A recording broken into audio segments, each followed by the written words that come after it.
తెలంగాణలో ఫిరాయింపు ఎమ్మెల్యేలపై రేపు సుప్రీంకోర్టులో విచారణ జరగనుంది.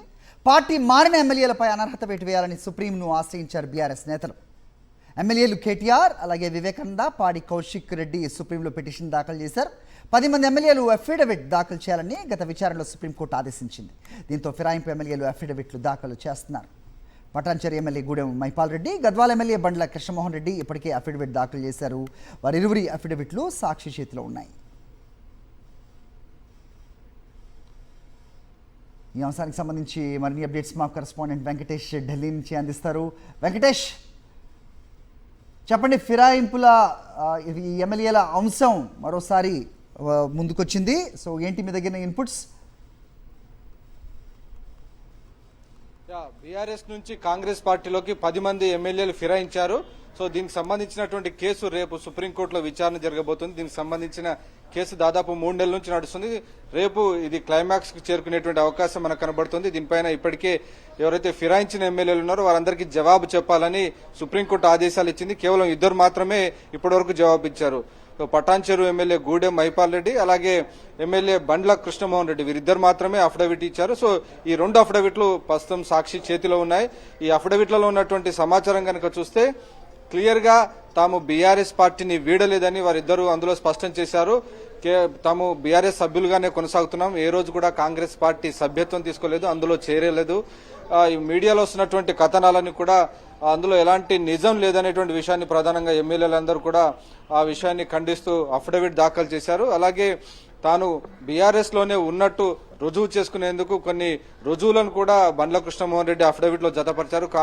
ఇటీవల ఆయన కేటీఆర్ ని కలిసినటువంటి ఫోటోలో ఆ అఫిడవిట్ లో జతపరిచారు. అలాగే తన ఫోటోలను కాంగ్రెస్ పార్టీ ఫ్లెక్సీలో ఉంచడం పైన తాను పోలీసులకు ఫిర్యాదు చేసినటువంటి ఫిర్యాదు కాపీని జత చేశారు. అలాగే తాను బీఆర్ఎస్ కు విధేయుడిగా పనిచేస్తున్నానని కేటీఆర్ కు సంబంధించినటువంటి ఫ్లెక్సీలు ఏర్పాటు చేసినటువంటి వాటిని కూడా ఈ రోజు కృష్ణమోహన్ రెడ్డి తన అఫిడవిట్ లో వాటి రుజువులన్నీ కూడా సుప్రీంకోర్టు ముందుంచారు. అలాగే ఇటు గూడెం మైపాల్ రెడ్డి కూడా తాను కాంగ్రెస్ పార్టీలో ఏ రోజు కూడా చేరలేదు, ముఖ్యమంత్రి రేవంత్ రెడ్డిని కేవలం మర్యాద పూర్వకంగానే కలిశాను తప్ప దానికి ఎలాంటి రాజకీయ ప్రాధాన్యత లేదు, కేవలం వ్యక్తిగత హోదాలోనే తాను కలిశాను కాబట్టి తన పైన దాఖలైనటువంటి ఈ అనర్హత పిటిషన్లన్నీ కూడా కొట్టివేయాలని 2 ఎమ్మెల్యేలు అఫిడవిట్లు దాఖలు చేశారు. సో అఫిడవిట్లని కూడా మనం సాక్షి స్క్రీన్ పైన చూడొచ్చు. సాక్షి టీవీ చేతిలో ఇవి ఎక్స్క్లూజివ్ గా మన వద్ద ఉన్నాయి. సో వాటికి సంబంధించినటువంటి వివరాలను మనం చూడొచ్చు. క్లియర్ గా వీరిద్దరు కూడా తాము ఇప్పటికీ బీఆర్ఎస్ కి ఎలిజెన్స్ ప్రకటించారు. తాము ఎక్కడ కూడా స్వచ్ఛందంగా బీఆర్ఎస్ నుంచి తప్పుకున్నట్టు కానీ ఎక్కడ కూడా లేదు. తాము చేస్తున్నటువంటి యాక్షన్స్ అలాంటి వాటిని రుజువుపరచడం లేదు. కాబట్టి క్లియర్ గా తాము బీఆర్ఎస్ పార్టీ మెంబర్స్ గానే కొనసాగుతున్నామని, ఈ మొత్తం వ్యవహారం నుంచి తమను తప్పించాలని, అనర్హత తమకు వర్తించదని సుప్రీంకోర్టు ముందు వారు అఫిడవిట్లు వేశారు. సో మిగిలినటువంటి 8 మంది ఎమ్మెల్యేల భవితవ్యం ఏంటనేది చాలా ఉత్కంఠ కలిగిస్తోంది. హరి, అయితే ఇదే పందాన్ని కూడా మిగతా ఎమ్మెల్యేలు కూడా అనుసరిస్తారనే ప్రచారం ఒకటి జరుగుతోంది. అయితే ఒకవేళ నిజంగా వాళ్ళు బీఆర్ఎస్లో ఉంటే వర్కింగ్ ప్రెసిడెంట్ కేటీఆర్ అవ్వచ్చు, లేకపోతే మిగతా ఎమ్మెల్యేలు కోర్టును ఎందుకు ఆశ్రయిస్తారు? నిజంగా వాళ్ళు ఈ రకంగా చెప్పినట్టయితే దాన్ని కోర్టుని తప్పుదోవ పట్టించినట్టే అవుతుంది కదా. మరి అది ఎందుకు అర్థం కావట్లేదు ఈ ఎమ్మెల్యేలకు? ఖచ్చితంగా ఈ అంశాలన్నీ కూడా రేపు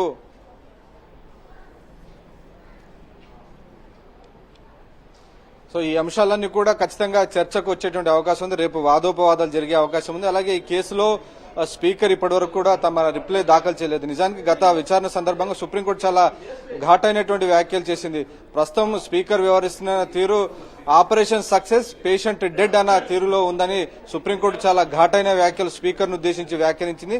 ఒక రీజనబుల్ టైం చెప్పండి, ఎప్పటిలోగా వీటిపైన నిర్ణయం తీసుకుంటారు, మీరు రిజెక్ట్ చేయండి లేదంటే యాక్సెప్ట్ చేయండి, ఏదో ఒక నిర్ణయం తీసుకోండి అనేటువంటి దిశగా సుప్రీంకోర్టు గత 3 నెలల నుంచి చెప్తుంది. రీజనబుల్ టైం ఏంటో మీరే ఫిక్స్ చేయండి. ఆ నేపథ్యంలోనే సుప్రీంకోర్టు స్పీకర్ కు నోటీస్ ఇవ్వకుండా చాలా జాగ్రత్త వహించింది. ఎందుకంటే ఈ అంశంలో చాలా కీలకమైన రాజ్యాంగపరమైనటువంటి అంశాలు ఉన్నాయి హరి. అందులో ప్రధానంగా శాసన వ్యవస్థ గాని, న్యాయ వ్యవస్థ గాని, అలాగే ఎగ్జిక్యూటివ్ కార్యనిర్వాహక వ్యవస్థ, ఈ 3 కూడా రాజ్యాంగంలో సమానమైనటువంటి హోదా, ప్రాధాన్యత ఉంది. కాబట్టి ఒకరి అధికారాల్లోకి, ఒకరి విధుల్లోకి మరొకరు అతిక్రమించకుండా కొన్ని రాజ్యాంగపరమైన కట్టుబాట్లు ఉన్నాయి. సో ఆ నేపథ్యంలో ఇప్పటివరకు సుప్రీంకోర్టు స్పీకర్ నిర్ణయం కోసం వేచి చూస్తుంది. కానీ 3 నెలల వరకు సమయం ఇచ్చినా గానీ స్పీకర్ ఇంకా రిప్లై ఇవ్వలేదు. సో రేపు సుప్రీంకోర్టు దీనిపైన ఒక నిర్ణయం తీసుకునేటువంటి అవకాశం మనకు కనబడుతుంది. నిజానికి 2 ఎమ్మెల్యేలకు సంబంధించినటువంటి ఎవిడెన్సెస్ అయితే క్లియర్ గా ఉన్నాయనేటువంటి ఒక చర్చ రాజకీయ వర్గాల్లో జరుగుతుంది. అందులో ప్రధానంగా దానం నాగేందర్ కాంగ్రెస్ పార్టీ టికెట్ పైన ఆయన పోటీ చేశారు. సో క్లియర్ ఎవిడెన్స్ ఉంది ఆయన పార్టీ ఫిరాయించారని. అలాగే కడియం శ్రీహరికి సంబంధించినటువంటి ఎవిడెన్స్ కూడా క్లియర్ గా ఉందనేటువంటి ఒక చర్చ జరుగుతుంది. తన కూతురు కాంగ్రెస్ పార్టీ టికెట్ పైన పోటీ చేశారు, ఆ సందర్భంగా ఈయన ప్రపోజ్ చేశారనేటువంటి ఒక చర్చ రాజకీయ వర్గాల్లో జరుగుతుంది. సో ఈ ఇద్దరి పైన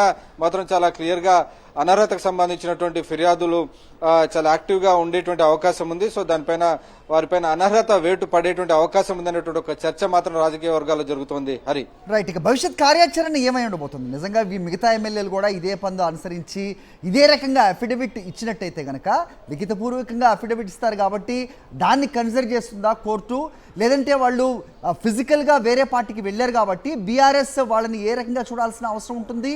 స్పీకర్ చేతిలోకి ఇది మళ్ళీ వచ్చే అవకాశం ఉందా? మీరు చెప్పినట్టుగా జ్యుడిషియరీ అలాగే లెజిస్లేటివ్ ఈ రెండింటి మధ్య ఎవరు ఎక్కువ అనే వాదన ఈ రోజుది కాదు, ఎన్నాళ్ళగానో ఉన్నది. ఒక ముగింపు లేకుండా ఇదే కొనసాగే అవకాశం కనిపిస్తుందా అంటే దానికి ఏమన్నా విశ్లేషణ ఉంటుందా? క్లియర్ గా హరి, డిలే టాక్టిక్స్ మాత్రం మనకు క్లియర్ గా కనబడుతున్నాయి. ఇప్పటివరకు స్పీకర్ రిప్లై ఇవ్వలేదు, 8 మంది ఎమ్మెల్యేలు రిప్లై ఇవ్వలేదు కాబట్టి మరికొన్ని అడ్జస్ట్మెంట్స్ తీసుకునేటువంటి అవకాశం ఉంది. సో దీన్ని అలా శాసనసభ గడువు ముగిసే వరకు అంటే 2027-28 వరకు దాన్ని అలాగా డ్రాగన్ చేస్తూ ఒక డిలే టాక్టిక్స్ అనుసరిస్తున్నటువంటి వ్యవహారం అయితే మనకు కనబడుతుంది. గత విచారణ సందర్భంగా కూడా కేటీఆర్ తరఫున హాజరైనటువంటి న్యాయవాదులు కూడా సుప్రీంకోర్టు దృష్టికి తీసుకొచ్చారు. సో డిలే టాక్టిక్స్ వీరు పాటిస్తున్నారు అనేటువంటి విషయాన్ని చెప్పినారు. సో ఆ నేపథ్యంలో సుప్రీంకోర్టు రేపు ఎలాంటి నిర్ణయం తీసుకుంటుంది అన్న దాన్ని బట్టి సుప్రీంకోర్టు ఏమైనా పలానా టైం ఫిక్స్ చేస్తుందా, 3 నెలల లోపల డిసైడ్ చేయండి లేకుంటే 6 నెలల లోపల డిసైడ్ చేయండి, దాన్ని బట్టి ఈ మిగిలినటువంటి ఎమ్మెల్యేల భవితవ్యం అయితే ఆధారపడి ఉంది. సో ఇప్పటివరకు అయితే 8 మంది ఎమ్మెల్యేలు అఫిడవిట్ దాఖలు చేయలేదు, వారు ఉన్నారా ఇటున్నారా అటున్నారా అనేటువంటి దాఖలు చేయలేదు కాబట్టి ఖచ్చితంగా సుప్రీంకోర్టు సుమోటోగా తనంతట తాను వారిపైన నిర్ణయం తీసుకునేటువంటి అవకాశం ఉంటుంది. సో మొత్తం ఈ కేసులో డెసిషన్ తీసుకోవాల్సింది స్పీకర్ కాబట్టి స్వయంగా సుప్రీంకోర్టే స్పీకర్ కు ఒక పాలన నిర్ణీత వ్యవధిలో ఒక టైం ఫిక్స్ చేసి ఆ లోపల వీరిపైన నిర్ణయం తీసుకోమని కోరేటువంటి అవకాశాలు ఉన్నాయి. హరి, రైట్. మీరు చెప్పినట్టుగా ఈ అంశంలో గత కొంతకాలంగా కోర్టు నిజంగా ఒకంత ఆగ్రహం కూడా వ్యక్తం చేసిన పరిస్థితి మనం చూస్తున్నాం. సో ఈ ఒక రీజనబుల్ టైం అయితే ఏంటో డిఫైన్ చేయాలనేది కూడా ఒకంత ఆగ్రహం వ్యక్తం చేసిన పరిస్థితి.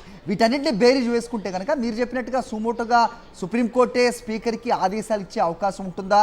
ఆ ఆదేశాన్ని స్పీకర్ తూచా తప్పకుండా పాటించాల్సిన అగత్యం ఉంటుందా అంటే ఏం చెప్తారు? ఊహాగానాలకి మనం తెర లేపట్లేదు కానీ what is going to happen?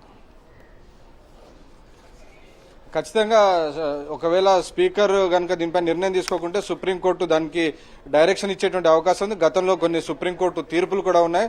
ఒక 3-4 నెలల లోపల రీజనబుల్ టైం లోపల నిర్ణయం తీసుకోమని చెప్పి సూచించేటువంటి గతంలో సుప్రీంకోర్టు తీర్పులు ఉన్నాయి కాబట్టి ఆ తీర్పులను ఉటంకిస్తూ సుప్రీంకోర్టు ఆదేశాలు ఇచ్చేటువంటి కంప్లీట్ పవర్స్ సుప్రీంకోర్టు వద్ద ఉన్నాయి. సో తనకున్నటువంటి ఎక్స్క్లూజివ్ పవర్స్ సుప్రీంకోర్టు ఎక్సర్సైజ్ చేసేటువంటి అవకాశం ఉంది. కానీ ఇప్పటివరకు సుప్రీంకోర్టు వేచి చూసే దూరంలో ఉంది. ఎందుకంటే రెండు కూడా సమానమైనటువంటి హోదా ఉన్నటువంటి సేమ్ పెడల్ పై ఉన్నటువంటి వ్యవస్థలు కాబట్టి ఎంక్రోచ్ కాకుండా సుప్రీంకోర్టు ఆగుతుంది. కానీ ప్రజాస్వామ్య వ్యవస్థకు తూట్లు పొడిచేలా ఫిరాయింపు ఎమ్మెల్యేలను అలాగే కొనసాగిస్తే బేసిక్ డెమోక్రటిక్ స్ట్రక్చర్ కే ఇబ్బంది కలిగేటువంటి అవకాశం ఉంటుంది. కాబట్టి అలాంటి పరిస్థితి ఉత్పన్నమైనప్పుడు సుప్రీంకోర్టు తన యొక్క ఎక్స్క్లూజివ్ పవర్స్ ఉపయోగించేటువంటి అవకాశం ఉంది.